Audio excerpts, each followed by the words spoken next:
Om.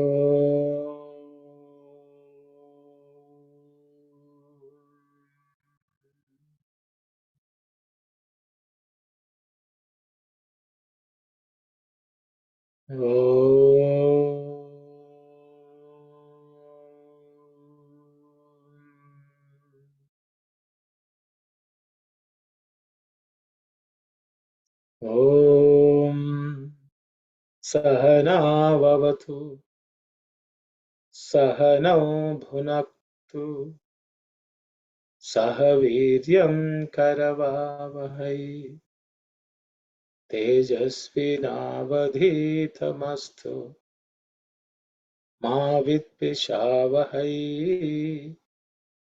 Om Shanti Shanti Shanti. Sairam everyone. We have already looked at 5 Anvakas of Chamakam. Today we will be looking at the 6th Anuvaka of Chamakam.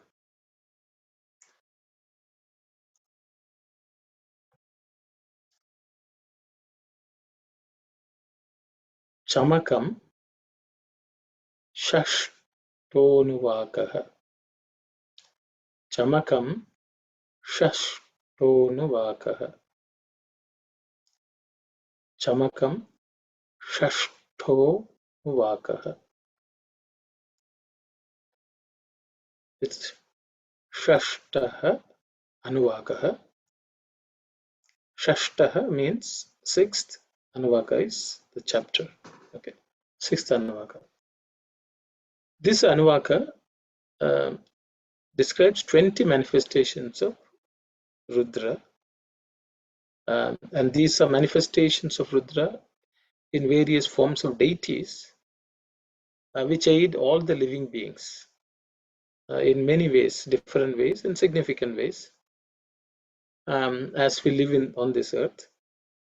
And they also help us in our journey towards the ultimate goal of human life. So these are, we're going to look at the various deities. So let's look at the mantras.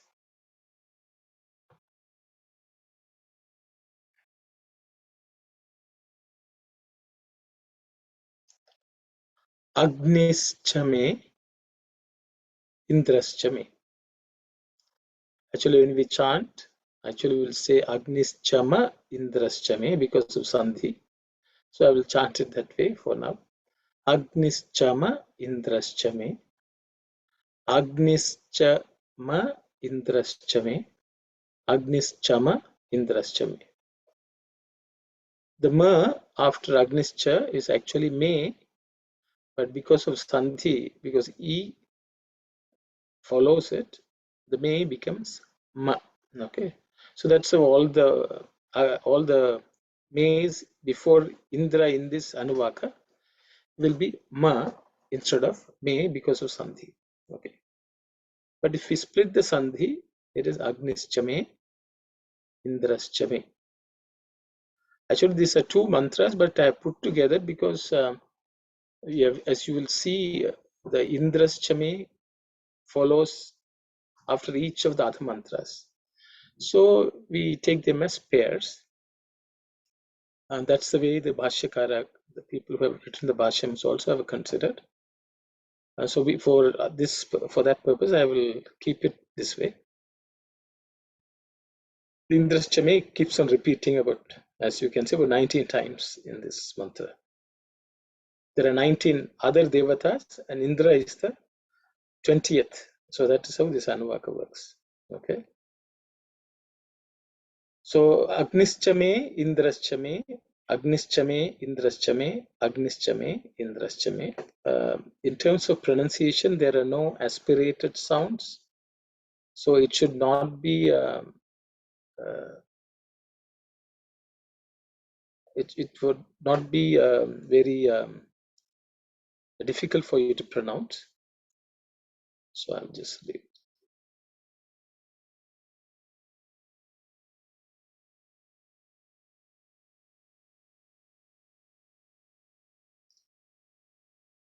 Okay. So when you split the mantras further, it is Agnihi cha me. Agnihi cha me. Indraha cha me. I think it's similar to the previous mantras. The visarga in the Agnihi becomes ish because it's followed by cha. Okay. So I've not given the breakdown, but I hope you all follow it. So Agnihi chame, the visarga becomes ish, and Indraha chame, the visarga becomes ish. Okay. Now let's look at the meaning of Agnihi. Agnihi is fire actually, but in this context, it is the fire god, the deity who is in the form of fire. So fire god. The next one is Indraha. Okay. Indra is, as all of us may know, that he is the king of all the devas, the chief of all the gods. I've used the word gods for the devas. Uh, People may call them demigods, but both would be fine. So Indra is the chief of the gods.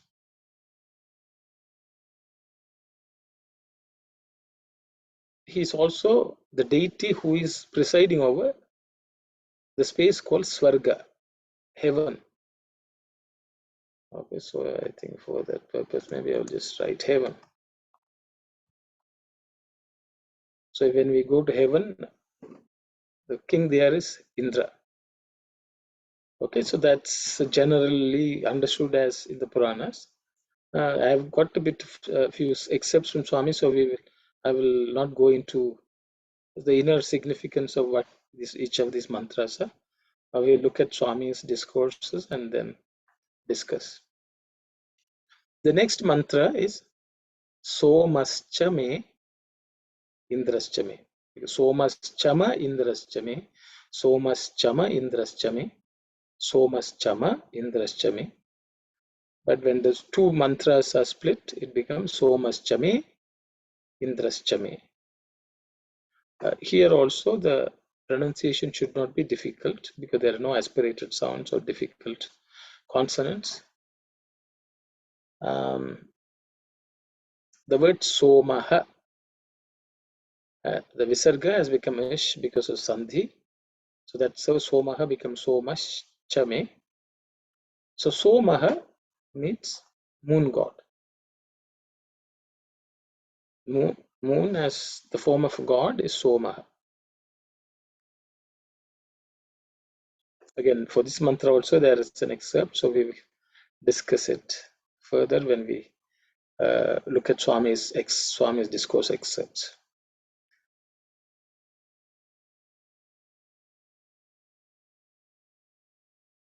Yes, so there will be further explanation, but for the because moon god is moon, we will come back to any further understanding of what this Somaha is. Okay. The next mantra is Savita me Indrascha me. Okay. So when it's combined, it goes like Savita Chama Indrascha me. Savita Chama Indrascha me. Savita Chama Indrascha me. When the mantras are split, it's Savita Chame Indrascha me. Here, Savita.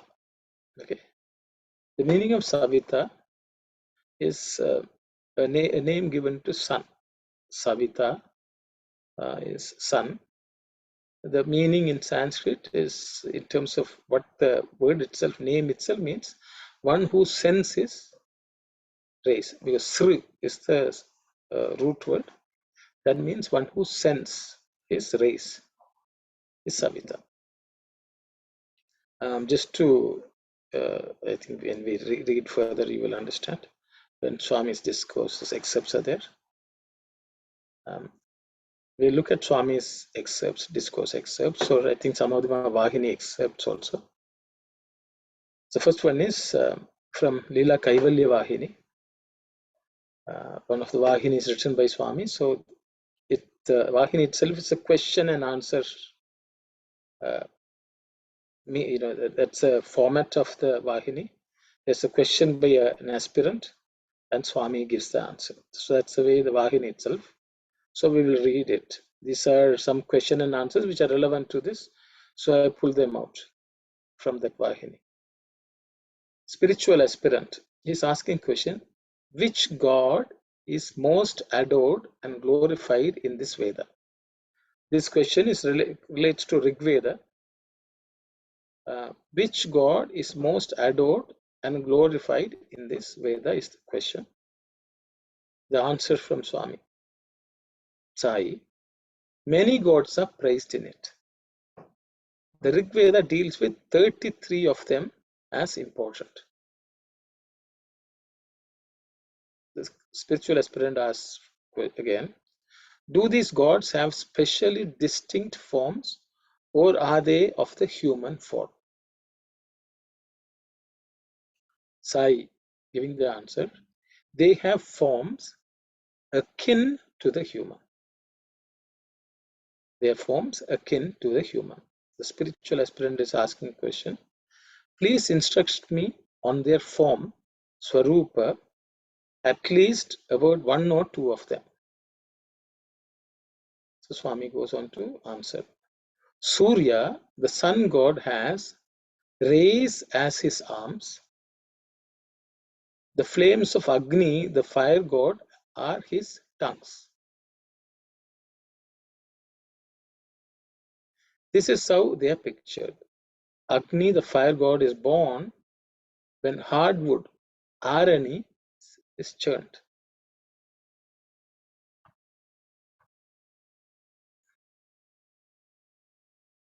Agni has parents, but as soon as he is born, he eats up his father and mother. That is to say, the pieces of wood whose friction produce the spark. Agni is described as having 10 maids. They are the 10 fingers that hold the hardwood and operate it. Since Agni is born every time the stick of hardwood is ritually operated, he is called the multi-born. The column of smoke, Dhuma, indicates his presence. It is his flag, Ketu, so to say. Therefore, he has another name by which he is invited, Dhuma Ketu. Agni is also named Yajna Sarathi, the charioteer for the sacrifice, for he brings to the place of sacrifice in a chariot the gods to whom the offerings are made in the ceremonial flames. He conveys the offerings to the gods to whom they are dedicated.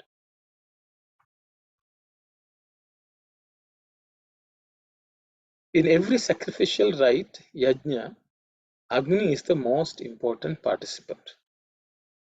He is praised as officiating in all the 4 roles: priest, reciter of prayers, performer of rites, and Brahma, supervisor of the ritual.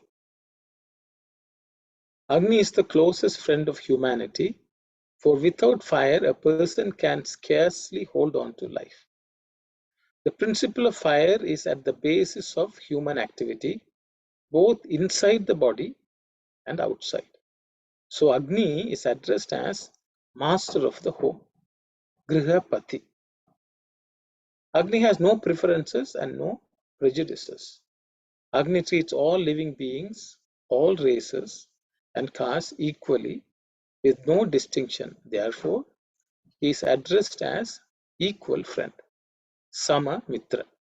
So this is from Lila Kaivalya Vahini. So Agni, who is given one of the foremost places in the Vedas, Swami is explaining the way Agni is described, perceived, explained in the Vedas. And how Agni, the fire element, is relevant for us as human beings to live on this earth. There should be fire inside and the fire should be outside also.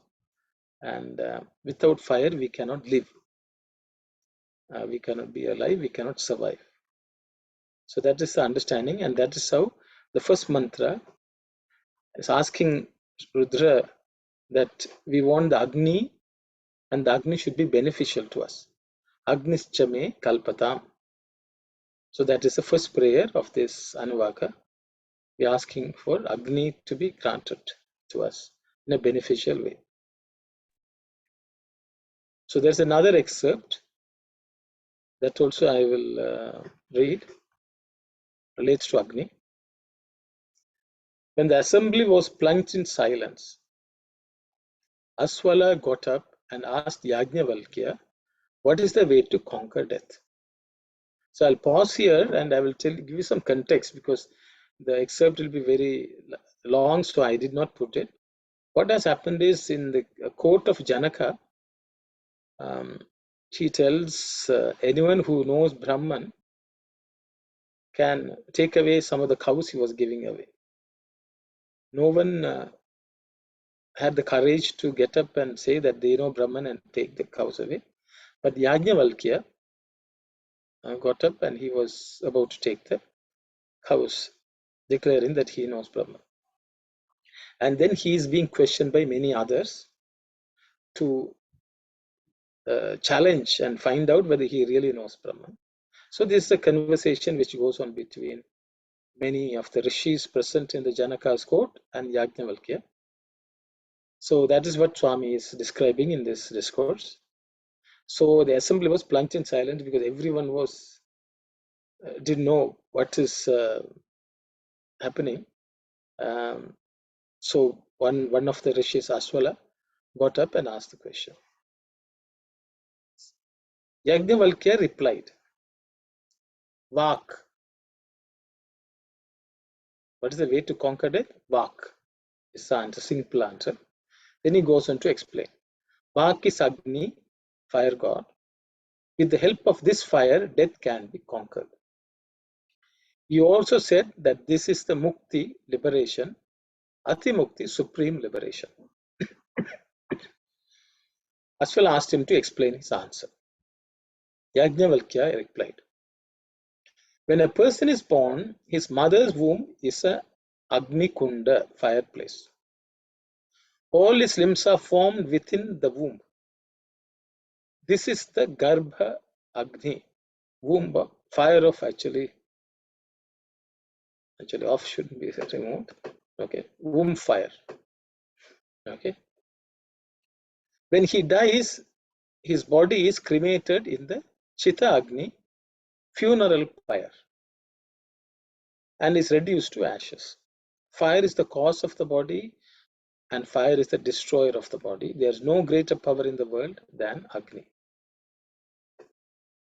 So this is another explanation. So one is the fire god who is in the yajna.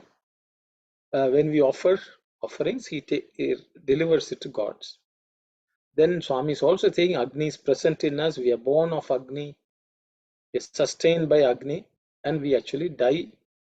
The body also gets destroyed by Agni.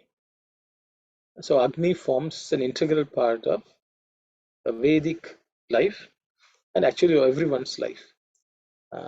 So that's the importance of Agni. So the rishis are praying for that Agni. Agni who helps us outside in this world as well as inside.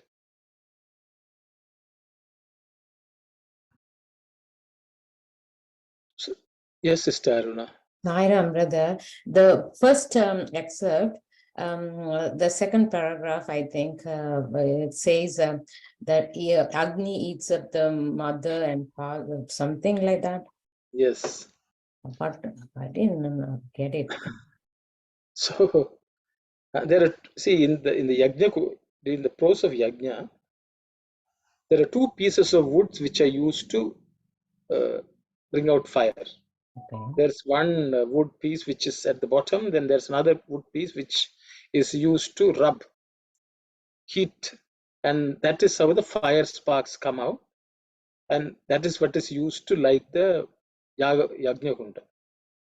Okay, so what the thing is, when these two pieces of woods are ground, actually the fire which comes out actually burns the fire wood also. The wood which, the two pieces of wood are like the mother and father, and fire is born from that. So this fire actually burns the two pieces of wood. So Agni is described as someone who eats up the mother and father. What is this? What is this? Like, I'm trying to understand the significance of why it says like that.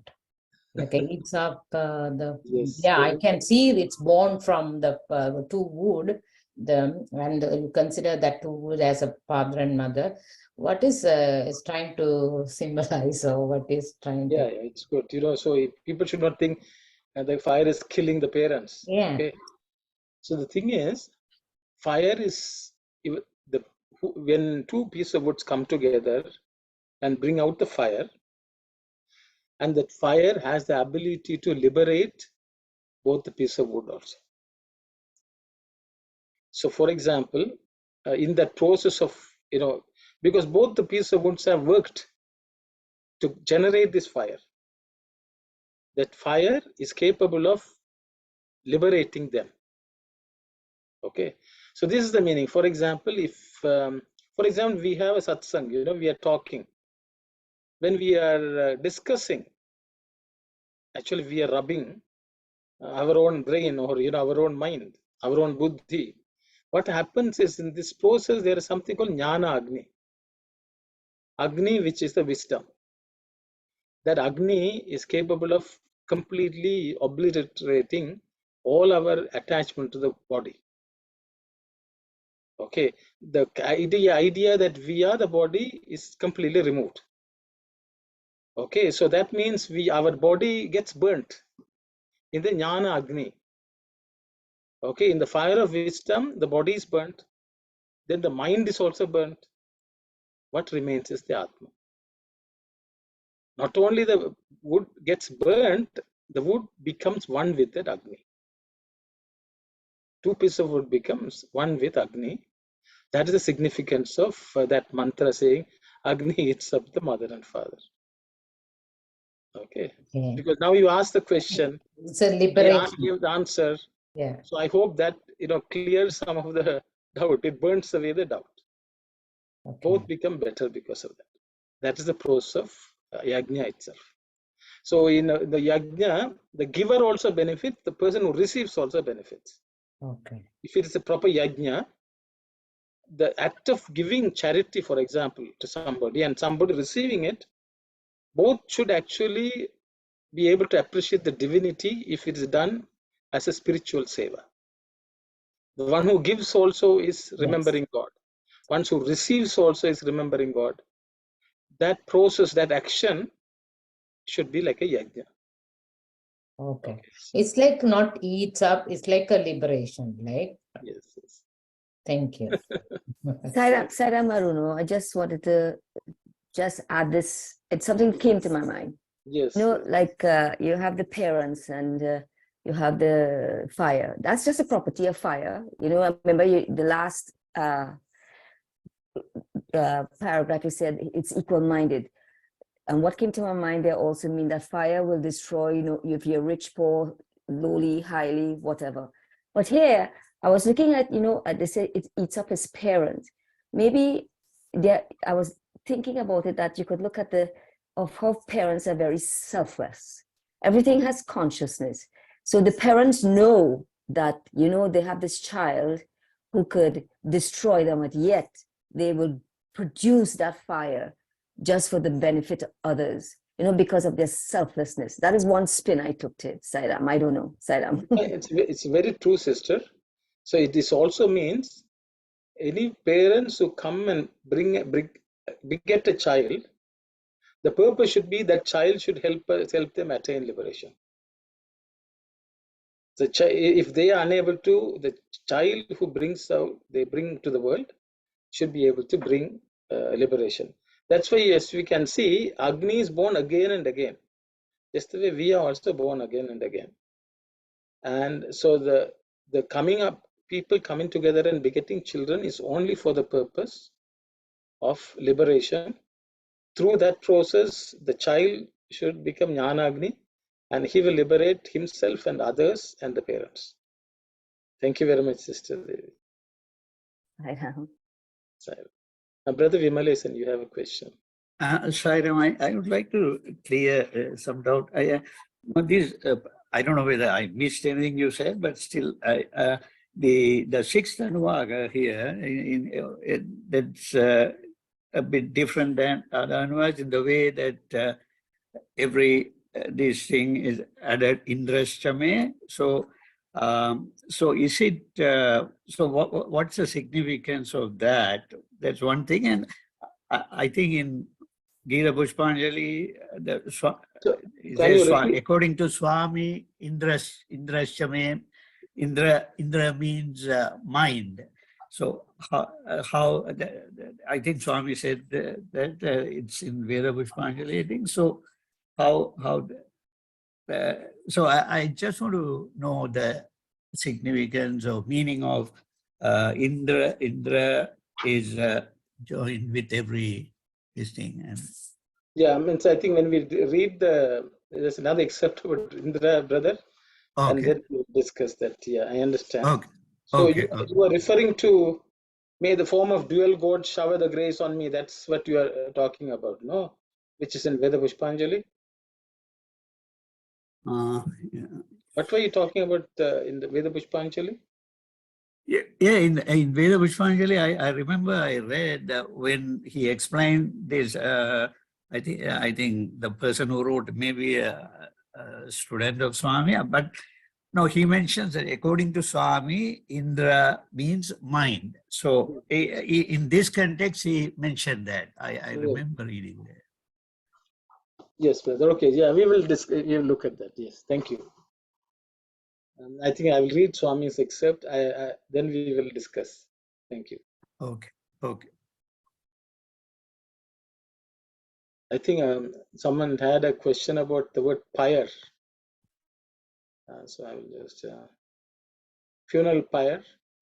The funeral pyre or fire, whichever we call it, pyre is what you set up to light the fire. So this is the way PYRE is the wood arrangement of wood where the body is put and burnt. So Chitta Agni, so the fire that is considered as fire which comes from that also. So in that sense, I have just left it without changing that. Because that's what the original Sathya Sai discourse speaks, Sathya Sai speaks as. Wherever I felt there's some small mistake, I have fixed it, but this one I have left.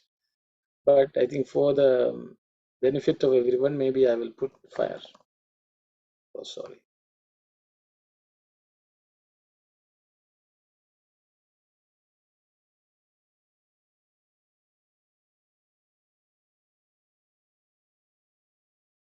Something happens.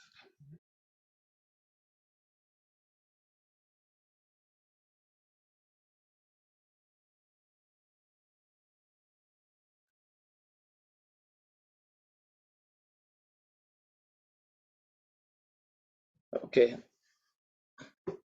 Actually, when I was typing the fire and it was eating up the whole thing.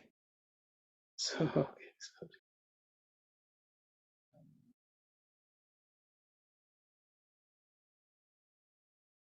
Okay, so we will go to the next excerpt. Okay. The very first experience in the history of Indian thought is the thrill of wonder. This is expressed in the hymns Riks found in Rig Veda, the earliest revelations of the Indian mind.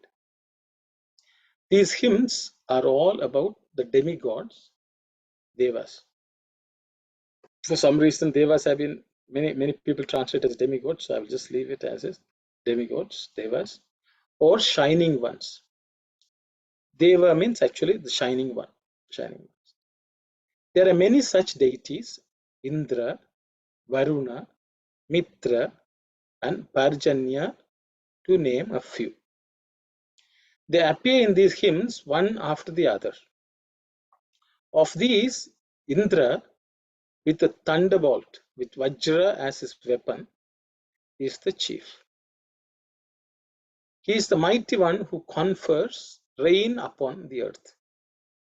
Indra is so called because he is the master of the senses, Indriyas. That is to say, he is the mind that handles the senses. He is also known as Puruhuta. Puru means often, Huta means invited.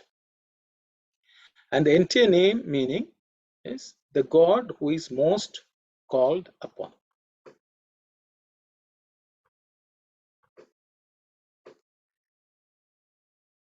The mind which is identified with senses, since it masters them, is also adored in the Vedas as Rudra. The mind contacts the objective world and experiences it through the instrumentality of the five senses. This aspect of the mind is the Indra aspect. It has another capability. It can master the senses and become aware of the universal inner truth of the multiplicity called the objective world. This aspect of the mind is designated Rudra. This is why the Vedas described Indra and Rudra as the one with two names. I think there were quite a few questions about mind being Indra. Right, yeah, that clears the thing. But then how, that part is clear now. So in this Anuvaka, with Agni, Soma, Savita, with everyone, combined, Indra is, what does that mean? Okay. So the question is, why is for each one Indra is applied? Right, yeah. So it's see that's why Upanishads basically teaches how we should pray also. So for example, if we say Agni, the mind should focus on the Agni. If the mind is not focused on Agni, we will not get benefit from Agni. For us to do anything in this world, the mind should be fully engrossed in that aspect. So even for Agni to be of use to us, unless the mind is also focused on the Agni, we will not benefit. All human experience is, the mind is the chief instrument, Indra. All to access anything in this world, mind is needed. So if we chant Agnishchame without the mind being focused, we will not get the benefit of Agni. If we chant any form of God without the mind being present, Agni is not. Then you can ask, then why are we asking Rudra for mind? Because the mind is also nothing but Indra, nothing but Rudra. So even the mind which we have been gifted in this incarnation is also a divine form, divine energy. And unless it is also revered, that will not cooperate us even in spirituality. So that is why for everything mind is repeated again and again. That's why Puruhuta is called again and again, because the mind has a tendency to move away, especially Indra. Why Indra is called again? Because Indra is always distracted by the senses. Rudra is the aspect. So actually that is why this part of Rudram, because the whole process of chanting or using Namakam, Chamakam is to get mastery over the mind and realize the aspect of Rudra within the mind, which is capable of taking us away, mastering the senses and turning ourselves toward spirituality. So in that sense, that is the chief most instrument, because we are called Manusha because of the mind. Our existence is because of mind. So it is given lot of importance in here. Okay. Yeah, that's very nice. Yeah. Okay. Thank you. That enlightened. Yeah. Thank you. Brother, one more question in addition to that. So in the sixth Anuvaka, what is the aspect is covered here? What did you repeat the Like question? every Chamakam is covering something like Yes. see the fifth Anuvaka is earth aspect, and the third, fourth Anuvaka state of mind, like that. The what is the sixth Anuvaka is covering, please? So yeah, so the thing is, sister, sixth Anuvaka talks about divine energies, divine forms of Rudra, Okay, divine which energies. help us in this world, for us to live in this world, as well as to reach God. For Okay, both ways. So these deities are present around the world, everywhere, but okay, they are also present in us also. oh, Within us also they are present. Indra is present in the world also. But in us, as a microcosm, he is present as mind. okay, The fire is present everywhere in this world, but the fire is present in us also. It is present in our stomach as Vaishvayana Agni. He heats up the body. All that happens. So there's a fire element in us. There's a fire element in this vast universe. So both are recognized in this mantras. okay. So Okay, the divine energies are recognized. divine energies in us and in the world. Okay. We are asking all of them to be beneficial to us, so that so the whole idea is understand what is Agni, focus on Agni, focus on each mantra. So mind is, because we say mantra, mind may be going somewhere else. So you have to pull the mind and say, focus on this, focus on this. And sometimes mind is difficult to handle. So you ask Rudra, please help me. You are the one who has to help me. That is the idea. Okay. Okay. There's So another example. interest. You are muted, sister. Okay, brother, thank you. Because in Rastame, so we are asking to focus on that So kind. Indraschame Kalpata means we are Yeah. asking the Lord, Rudra, may the Indra be beneficial to us. Okay. Okay, so let the mind also be beneficial. See, sometimes our mind is uncontrollable. So you had asked God, please help me. Of course, when we are asking God also, the mind only we are using. But we are saying this, this mind, you need to help us focus with the mind. So that also we are asking. Okay. So Indrastami is is for the entrias we are referring here. In this context, we are referring to the mind. Okay. See, we are asking, oh Lord, let the mind, who is the master of all the senses, be beneficial to us. Okay. Okay. Indraschame kalpatam. Okay. So we are asking for a beneficial mind. Beneficial. Okay. Okay. Thank you. Favorable mind. We are asking the Lord. Okay. That way also you can say. Okay. There's another discourse. Yes. And I was just going to say that possibly we can say we are using the intellect aspect of the mind. So it is invoking the intellect aspect and then guiding the mind. So it works under the framework of divinizing that. Yeah, the buddhi. So buddhi is supposed to reflect the light of Atman on the mind. Yes. So we're asking for the Lord.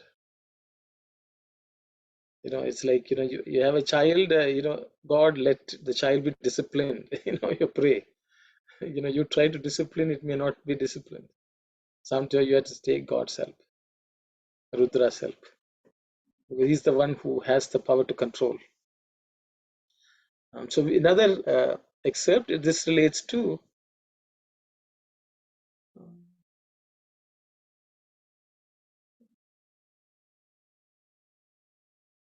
okay, so much Chame is there, no? So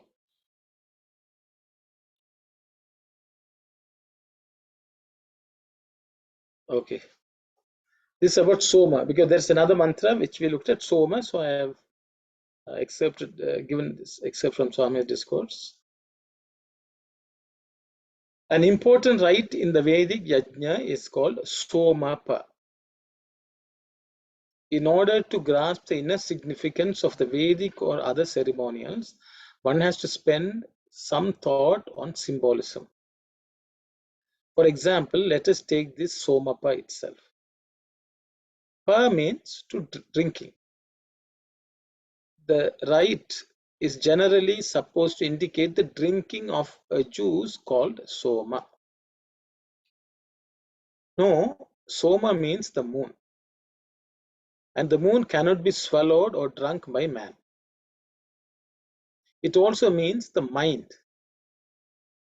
the changing mind that waxes and wanes, is never the same for long. That is why the Vedas say that the mind was mothered by the moon. So drinking the moon means the process by which the mind is controlled, made defunct and harmless. That is the purpose of the yajna.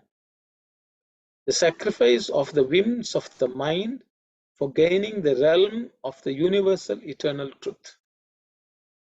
With the mind left intact, no yajna is fruitful, for it has 1,000 tricks by which it can drag you into perdition. So again, we were just talking about again and why we had to call in Indra the mind. Soma is also mind.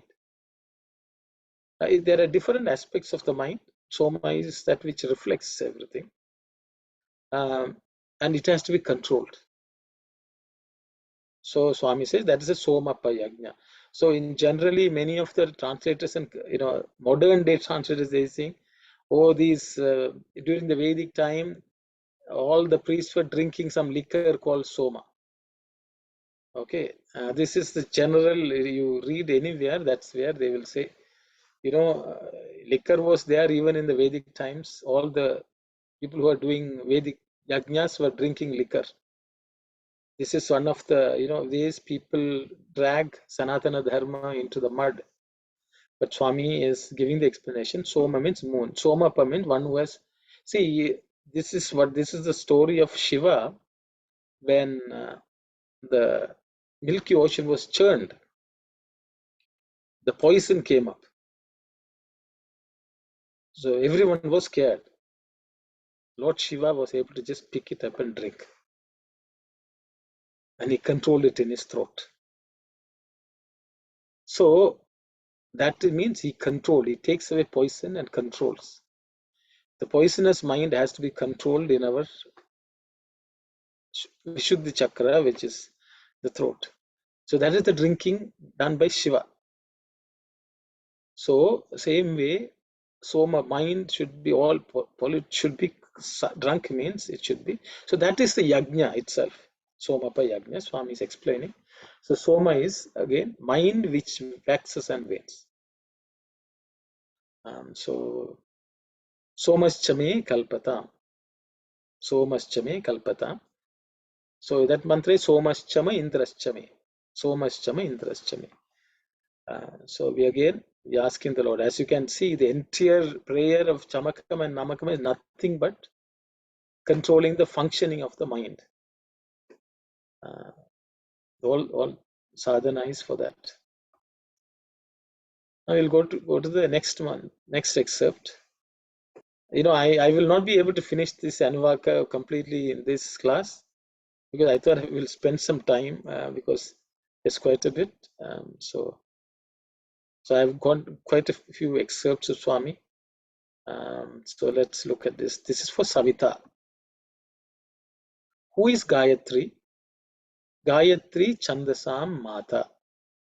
Gayatri is the mother of the Vedas. Gayatri has three names: Gayatri, Savitri, and Saraswati. Gayantam Trayate iti Gayatri. Gayatri redeems the chanter of the mantra. Gayatri is the master of the senses. Savitri is the master of prana, life force. Saraswati is the presiding deity of speech, Vagdevata Swarupini. You have to unify your senses, life principle, and your speech and offer yourself to God. So this is the next discourse Swami gave during the, I think, one of the Gayatri related discourses. I think there may have been some Yajñopavitam celebration. So Swami talks about Gayatri. So Savitri is Savita. Savita, the energy in Savita is Savitri. So Savita is sun, who is the one who is the giver of life.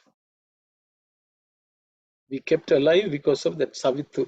So that's why the Gayatri mantra also, Savitur Varenyam. So Savituhu Varenyam. That Savitur is Savita. So the Gayatri which we chant is also called Savita Gayatri.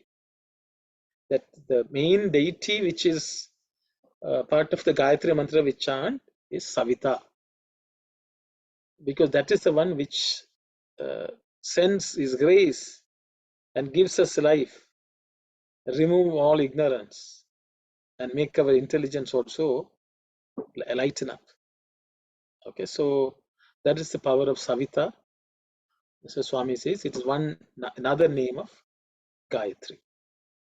Okay, and the Swami has also tackled Saraswati, which actually the mantra is coming next. Saraswati is the presiding deity of speech.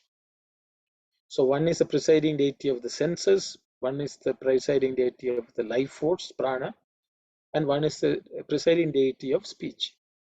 That is why there is the story of Savitri and Satyavan. I don't know, all of you should know.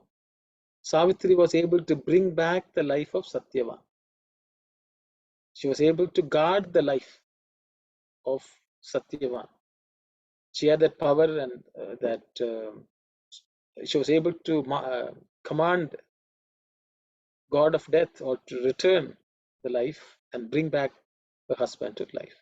So Savitri is capable of granting life and protecting the life. So Savita.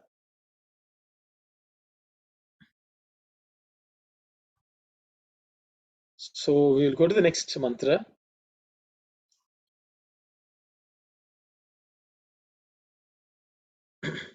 Saraswati Chama Indraschame. Saraswati Chama Indraschame. Saraswati Chama Indraschame. This also should be pretty simple because there are no complicated consonants or aspirated consonants. Here also, the ma is because of Indra following. So if you split both the mantras, it will become Saraswati Chame and Indra's Chame. Saraswati Chame and Indra's Chame. So Saraswati, as all of you know, she is the goddess of speech and learning, especially Vak. Speech itself is Saraswati, and all kinds of learning also she is the one who grants us through speech, which when others speak we will hear, and when we speak also she covers both receipt as well as receiving the knowledge as well as giving. She is the one who is flowing like a river of knowledge, because Saras also means a lake, one who is full of water, the water of life, that way also we can say, and the speech also flows. Okay, Saraswati. The next mantra is Pusha Chama Indraschame. Pusha Chama Indraschame. Pusha Chama Indraschame. When the mantras are split, it's Pusha Chame Indraschame. In terms of pronunciation, just pay attention to the sh, which is a cerebral sh. The tongue should be pointing towards the roof of the mouth. Okay. The meaning of Pusha is a deity of nourishment. Pusha gives us pushti, means vitality, health, everything is Pusha. So the deity of nourishment, so he's the one who makes us absorb nutrients and take it into the body. Okay, Pusha that's his role. And so there are different energies. There's an energy, Saraswati is on the tongue, she makes us speak. Savita is the one who holds on to our life force itself. Pusha is the one who absorbs nutrients and so that the body is healthy and nourished. So that is all. So every aspect of our existence is dependent on one of these deities. So all of them, we are praying, Pusha Chame Kalpatam. Let this, the Lord Pusha, the deity who is actually helping us absorb nutrition, let him be beneficial. Means let him do his job. So we are praying for that from Lord Rudra. Okay, so the next mantra is Brihaspatischame. Okay, Brihaspatischama Indraschame. Brihaspatischama Indraschame. Brihaspatischama Indraschame. When the mantras are split, it is Brihaspatischame and Indraschame. If you take Brihaspati, it's a Brihaspatihi. Chame, the Visarga becomes Ish because of Sandhi. Okay. So Brihaspatihi is the one, the gurus of the Devas. Devas have a guru. It's called Jupiter also, Jupiter's, Vyalan, in Tamil will say, is Brihaspati. Is the lord of, the teacher of the Devas, guru of Devas. He also is the chief offerer of sacrifice. Even when we are performing a yajna, the chief person, who does the yajna, conducts the yajna, is also called Brihaspati. Okay, so that I've just given, because there are various contexts in which this gets used. So the fact that we are doing yajna also depends on Brihaspati, who gives us the wisdom, because he is the Lord of wisdom. He will give us the wisdom to do sacrifice in our life. Every action will become a sacrifice then. Okay. I have an excerpt. Let's take a look at that. It's about Brihaspati. Pusha, I could not find any excerpt. Saraswati is already covered, so Pusha is, Brihaspati is the one we are looking at now. Angirasa has also been called the god of life, because this god of life with the name Angirasa is closely associated with Brihaspati. Angirasa has acquired an alternative name, Brihaspati. Shruti demonstrated that Angirasa and Brihaspati are synonymous. The word Bruhati means voice. One who is the master of Bruhati or voice is called Brihaspati. It is in this context of such Brihaspati that words which have special significance have been named Riks. Sama is another name for such Riks. These Riks are associated with Brihat and are called Brihita prosody. Okay. So this is a discourse from Swami's 1974 summer course. This 1974 summer course was all about Vedas, Vedic yajnas, Vedic gods. Everyone is covered in the summer showers of 1974, summer course of 1974, and all the discourses Swami gave in 1974. He has covered in elaborate way the inner significance of Vedic rituals, Vedas, and so on. So he's saying Bruha is, Swami has introduced Angirasa. He has not given. Rasa means essence, Anga means the body or the limbs. So the essence which flows in our body, okay, is Angirasa, and is also called Brihaspati. And Swami says the voice which we possess, which the voice is nothing but Brihaspati. Swami says he's the Lord of the voice. And so each of the word which become Rik, Swami says, because it's spoken by Brihaspati, that they have all become Riks. Because he is the one who taught the Vedas, who taught the Devas. He is the one who teaches, because what he says becomes Rik and what he says also becomes Sama. Sama Veda, which is again songs. So it covers all poetry, prose, and song, all that is coming from Brihaspati. It's only with his help that we are able to voice anything. So that is. So every part of our body, every function in the body is given a presiding deity and Brihaspati. So that, as you can see, so we are praying to Brihaspatischame Kalpatam. Let this voice which comes out of from us, let it be beneficial. The sound which we produce, let it be beneficial. This is the prayer. So that every word we chant will become rik. So that the riks we will be able to chant. So without the help of Brihaspati, who is the guru of the Devas, we will not be able to learn the riks or the Vedic mantras. So that's what Swami says. So then we are asking Brihaspatischame Kalpatam. It's our prayer to Lord Rudra. Look at the next one. Yes, sister. Yet, Brother Sairam, sorry to ask you the same question again. In this Anuvaka, okay, Kalpatam it's beneficial for us, right? Like that we'll think.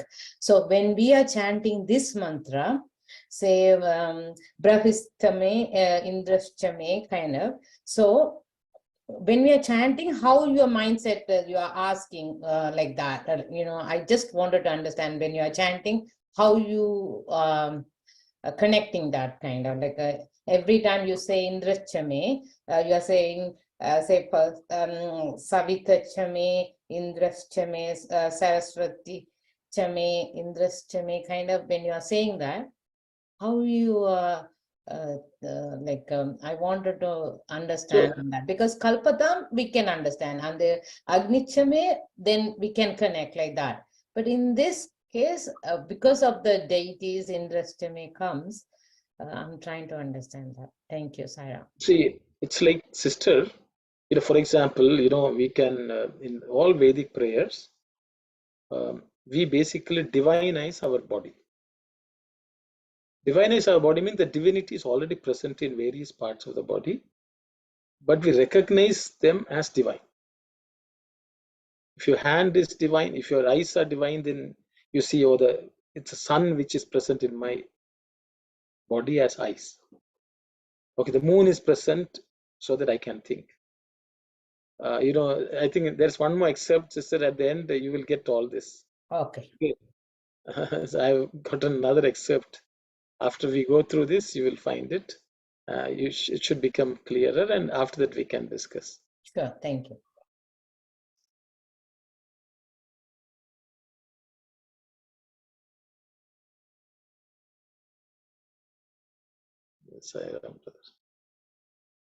Okay, we will, how we can, Swami is explaining in the excerpt, brothers, sister, just hold on.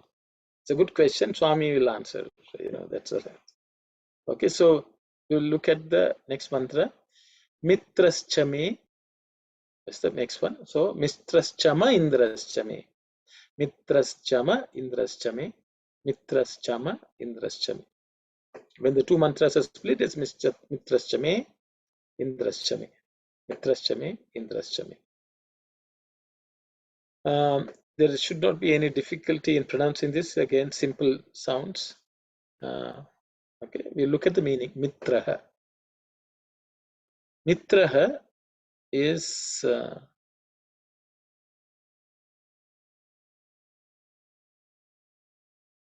one second. Okay, sorry, I thought I had done another excerpt, so I will leave it there. Okay, Mitraschame. Mitra means friend. Mitra is also another name for sun. Sun is also called Mitra. I don't know, many of you may have heard Mitran. Tamil will say that means friend. Actually, it's a name for sun, who is a friend. Why is a friend? Apparently, he is a deity who sustains earth and sky. He beholds all the beings with unwinking eye. Apparently, sun doesn't even blink his eye. He makes sure that he looks at everyone continuously. That means he's looking after everyone without even unwinking his eye, without winking his eye. So that is why he's called Mitra. He's continuously helping. Day and night he's helping because he's a friend. So how does he is a friend? Because this Mitra is actually chanted along with the next one, who is Varuna. Varuna and Mitra always chanted together apparently in all Vedic, means friend, because both of them together help the world. Mitra and Varuna. That's the idea. So the friendliness of the energy, which somebody has to make sure that everyone is, there is cordiality in everyone. There are so many deities working in our body and in the world. This is the role of the Lord, who makes sure that there is friendliness among everyone. Everyone there's cooperates and functions. So that aspect also is God's. Okay, everything working together for the same cause in a friendly way instead of opposing each other. That is looked after by this divine energy called Mitra. Okay, friendliness. So he is the Lord of friendliness. If we have friendliness in us, that is because of Lord Mitra. Okay. So we are asking, let that quality also be beneficial. Mitrascha me kalpatam. And again say Indrascha me kalpatam. So just to answer Sister Aruna's question, see, mind should always remain that we should be friendly. See, sometimes we can be friendly, sometimes we forget that we have to be friendly. So that is why Mitrascha me kalpata, Chandrascha me kalpata. So the mind should always remember that it has to be always friendly. That should not, we should not be forgetting that. That is why Mitrascha me kalpatam, Indrascha me kalpatam. We are asking the Lord to be friendly everywhere. Okay, and the mind should recognize that friendliness all over. We should also remember that friendliness should be beneficial to us, beneficial to the world, and our mind should understand that it should be friendly. Mitrascha me, Indrascha me. Okay. To be aware, to be friendly, to be constantly aware, to be friendly is what the prayer is calling for. So the next mantra. Varunaschama Indraschami. Varunaschama Indraschami. Varunaschama Indraschami. So it's split Varunaschami Indraschami. The simple, I think it's also a rather simple mantra, so it should not be too difficult. Varunaha is the god who we are looking at in this mantra. Varunaha is god of waters. He is the god who looks after rain, who looks after all the water bodies in the world. He is the water lord of the ocean. He is anywhere water is there, he is the one who looks after that. So there is that without moisture in this world, we can't live. The moisture is, if the moisture is not there in our body, we are dehydrated. Okay. So water, God is very, very important. He maintains functioning of the body, many functions in the body. So we worship and may hope that he is beneficial. Brings rains on time in the external world. There's no drought, water everywhere. So whenever we look at water and use, we should remember Varuna is the one who is giving us the water, and he is the water. So Varunascha me kalpata, Varunascha me kalpata. The next one is Tvashta. Tvashta chame. So Tvashta chama Indrascha me, Tvashta chama Indrascha me, Tvashta chama Indrascha me. When the mantras are split, it's Tvashta chame, Indrascha me. Okay. The deity is Tvashta. Tvashta is the architect of the universe. He is the one, he is also a carpenter. They say He is the one who makes things. He is the one who made the Vajrayuta, things like that. All whatever gods want, he is the one who makes them. And he's also called the Vishwakarma, one who has established this, built this entire universe. That aspect of Tvash is called Tvashta. So Tvashta is also called, is another name for son. And he's sort in some places they say he's the father. So people say Tvashta is the father and Tvashta is also son. But he's the one who has created this, because the reality is our earth is created by sun. It all, is the father of this earth. So in sense that sun is the father of us. So since then, but that sun also was created by somebody. And that aspect, that which creates, so makes things, fashions things in this world is Tvashta. Okay. I have an excerpt. Let's look at that. It's mainly about Varuna. Theists, atheists, agnostics, polytheists, henotheists all accost God by various names, but they all refer only to the one. In this yajna, sacrificial rite, offerings are addressed as Rudraya Namaha, Varunaya Namaha, Indraya Namaha, Vayave Namaha, and placed in the fire for Rudra,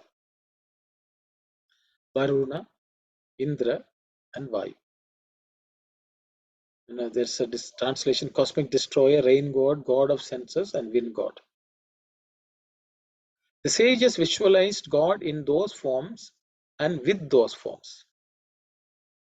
After the fields are plowed and the seeds are sown, we want rains to help in getting a rich harvest.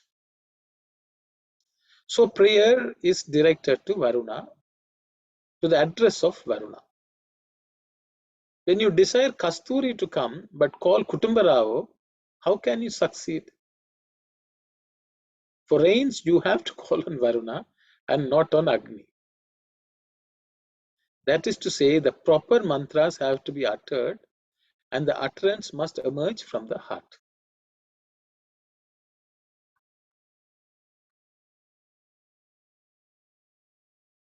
The sages of the past were not ignorant fools, and the mantras and rites they framed and prescribed were not born of amateur enthusiasm. They are the results of wisdom and actual experience. Reciters who are not aware of this truth will mouth the hymns and mantras in a casual manner. Others who ruminate over the meaning and feel the emotions of exaltation and supplication are able to derive delight. Recitation without understanding the meaning might grant a little superficial satisfaction, but the hymn can pour from the heart only when the meaning is sensed. So Swami is talking about Varuna. Why we call on Varuna is because Varuna gives us rain, which is needed for the crops to grow. And he says, don't call Agni for that, because everyone has different department. Okay, that is why the rishis have specifically called Varuna, because he does something. And we should, because the second part which was there, so I didn't remove that, because I thought we all should know that. Swami says we should know the meaning. Only when we know the meaning, the hymn will come from our heart. Because there are many people who say, oh, don't have to know the meaning, you can just chant, that's very powerful, it will reveal the meaning and all that. But Swami is clearly saying, for it to come from your heart, you should know the meaning. Only then it exalts you. Okay, emotions are exalted and gives you actual experience. And Swami has also talked about amateur enthusiasm. See, sometimes people say, okay, let's chant this mantra this many times, or let's do this homa. It's amateur, not with knowledge. So Swami says, Swami gave a lot of importance to what the rishis has prescribed as mantras to be chanted, the process to be chanted, the way yajna is to be conducted. Everything is prescribed. So we should not, in our amateur enthusiasm, do something and think that we will reap the benefit. Okay, so I think that's the idea Swami is talking about. So whatever rishis have laid out, we have to follow properly, because they are people of great wisdom and experience. That's what Swami is teaching. So, sister, I think this also should explain to you how we should, our mind should be focused. We should understand the meaning. We should, we should have a sense of supplication. All that. For this, mind is needed. That is why, for every Saraswati Chame, so, our mind should focus on Saraswati, what the aspects which, Saraswati governs. So Saraswati Chame, Indraschame. So when you are doing that, Saraswati to give the knowledge or work, to Indrastame for our Indriyas, mind, and to all. Like that only we are doing, right? Yes. Every time So mind should be able to absorb. absorb. Okay. Okay. See, Saraswati is there. The mind should work together. See, Saraswati is the word. Yes. So we connect like Indrastame to take it in that. Okay. Yes. So the mind should Indriyas. focus. The mind should be involved for Saraswati to come out. See, Saraswati is the goddess of speech. But without the mind being there, your words will not come out. Okay. Okay. For any of these deities to work, the mind should be involved in the process. So that's the interesting. Okay. Yeah. So if Saraswati is there, but for the words to come out, the mind should work along with Saraswati to bring out that. So that sort of meaning. Sure. Okay. Thank you. Thank you. We'll go to the next mantra. Dhata cha me. Okay. Dhata chama indraschame. Dhata chama indraschame. Dhata chama indraschame. Here, dha, the first letter dha, is the fourth letter in the tha varga, so it has to be aspirated. So pay attention to that. Dhata tame. Okay. Dhata chame. Okay. When the mantra is split, it is dhata chame and indraschame. The meaning of dhata is the Brahma, the creator. Okay. Brahma is called dhata. So I will just leave it. The next one is Vishnushchame Indraschame. Vishnushchama Indraschame. Vishnushchama Indraschame. Vishnushchama Indraschame. When the mantras are split, is Vishnushchame and Indraschame. I think everyone knows Vishnu, so I will not spend, but make sure that Ish is actually cerebral Sha. Vishnu. Vishnu. Okay. Vishnu, the one who sustains, who is all pervading in this Vishwa, okay, is Vishnu. I think we have covered in the past, so I'm just not going to spend much time. Vishnushchame. The next mantra is actually, there was an avagraha, it goes like Vishnushchama Indraschame Shvanavshchama Indraschame. The way it goes.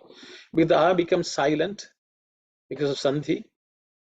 But that's what this avagraha is, that silent one. So, but the mantra is Ashvinauchame. Okay. Ashvinauchama Indraschame. Ashvinauchama Indraschame. Ashvinauchama Indraschame. When the mantra is split, it's Ashvinauchame. Ashvinau. Ashvinau relates to Ashwini twins. These are gods. They're twins. They're in a pair. Okay, that's so Ashvinau means there are two Ashwins. Ashvinau means Ashwini twins. Two of them are addressed. They are supposed to look after the health of people. They are the ones who, provide medicine, the healing properties of the body. All that is governed by Ashwini twins.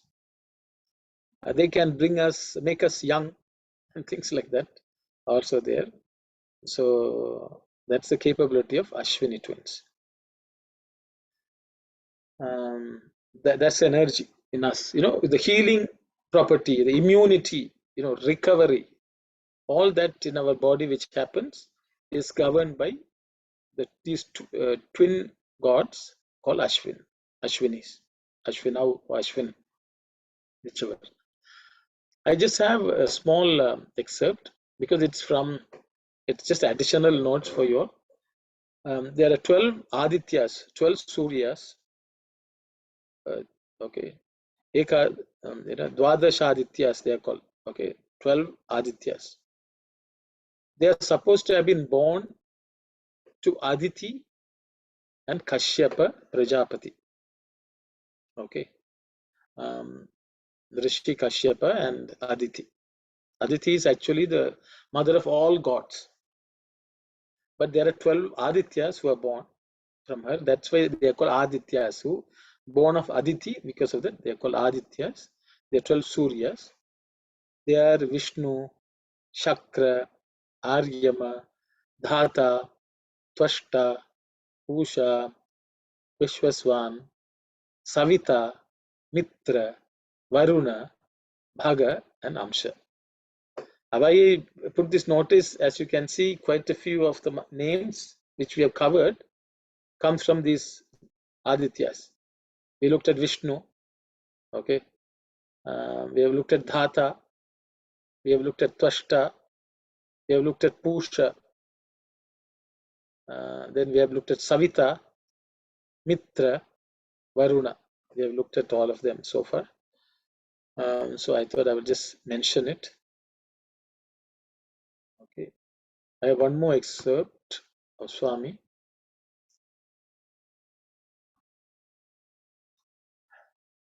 Man weakens himself believing 3 impostors. I think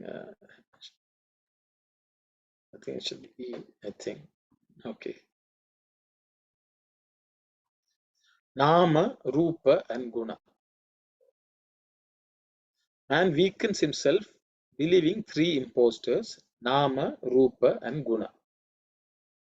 When he says that his name is such and such, and when he answers, here I am, when that name is called, he is impostor number 1.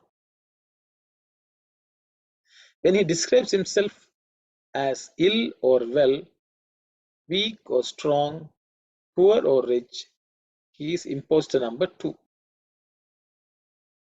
When he is depressed because he suffers loss or pain, and excited because he secured profit, he is impostor number 3. He has no name, he has all the names that God has. He has no faces, but his body has them. But he is not the body. His car may be out of order, his house may be crumbling, but he is unaffected. Loss or gain, pain or pleasure, the entire dual throng of delusion caused by the play of fancy, in fact. These delusions have to be dispersed by the acquisition of 3 knowledges and consequent mental attitudes.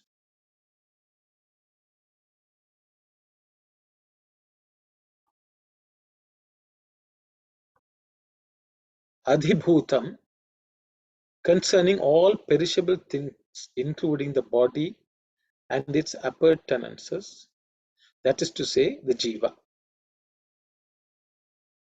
Adhi Daiva, concerning the divine forces that prompt action, the directions of space ruling the ear, the air ruling the senses of touch, the sun presiding over the eye, the deity of the waters Varuna ruling over the tongue, the Ashwini twins ruling over the nose, fire presiding over speech, Indra over the hands, Upendra over the feet, Mitra over the elementary system, Prajapati over the generative, Chandra over the moon, presiding over the mind. In short, the Ishvara or Saguna formful aspect of God with various contributory attributes promoting man's progress here and hereafter.